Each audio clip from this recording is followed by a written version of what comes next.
It was the mid-'80s. I'd started to do some contract timber cutting, and this was Martin Creek, and it's off of the Iron Goat Trail Road on the other side of Stevens Pass, near the tunnel that leads to a drainage called Martin Creek. I was working with Mark Booth and Doug Booth. Doug was killed at Lake Kavanaugh later, but Mark's still alive. But anyway, I was first getting into the contracting, and my strip was a double inverted ravine, nearly vertical, with huge hemlock sticking out like the wedding thingy, as it's called. And I was trying to pull these around side hill and hold them on this mountain.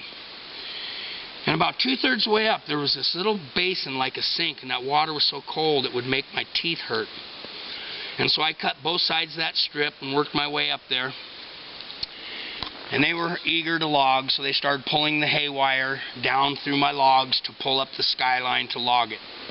And all of a sudden, screaming and yelling and hollering, and that inverted ravine completely slipped with all those logs, the topsoil, the cable, all of it down into about a 50-foot high wall of mud at the base of that ravine. But nobody was in the way. It didn't kill anybody. Lucky. And I told her, and I just remembered that story last night just before dinner, and that's, you know, one of the reasons that I didn't come back out here and continue to pursue this kind of work, because Mother Nature can just devastate you and you don't even see it coming. And well, it was not just luck; it was good judgment. So that was Martin Creek. Martin Creek, over by the Iron Goat Trail over there, and and there were several people killed in a 10-year span over there. That was some rocky ground, inverted cliffs. You'd get underneath them, stuff would come off. And then missed out early to mid-'80s. I hadn't started contracting. I was working with the Swiss mountain loggers. Anyway, big wide cut waterfall 2/3 the way down, logs laying across it. We had slacked the skyline, and I walked out on one of them logs about 50 feet over that ravine, and I was moving the hydraulic jack down the skyline. The carriage hits the hydraulic jack, and that's what lowers the chokers to pick up the logs. And I didn't even see it coming, but a chunk about that big, 4 feet long, whistled by my head at about 55 miles an hour. And I didn't even get a chance to blink.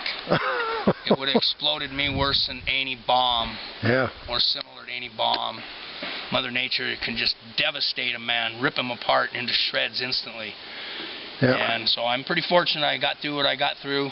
That's why I've avoided this kind of work for the last over a decade, nearly 2 decades that I've avoided this kind of work. And anybody could come out here and chop these trees down. It's just not going to look the same as when I do it, and they're not going to do it quite in a safe manner, because I see the obstacles coming. I can see what the finished product's going to look like, and so I have to accommodate that. So I don't shortcut anything to try to get it done for time's sake. It's about doing it correctly. That's why you got the job. And this will probably be the last of this kind of logging that I do in my career, knowing that we're only 2 or 3 years from changing over to the commercial real estate appraisal.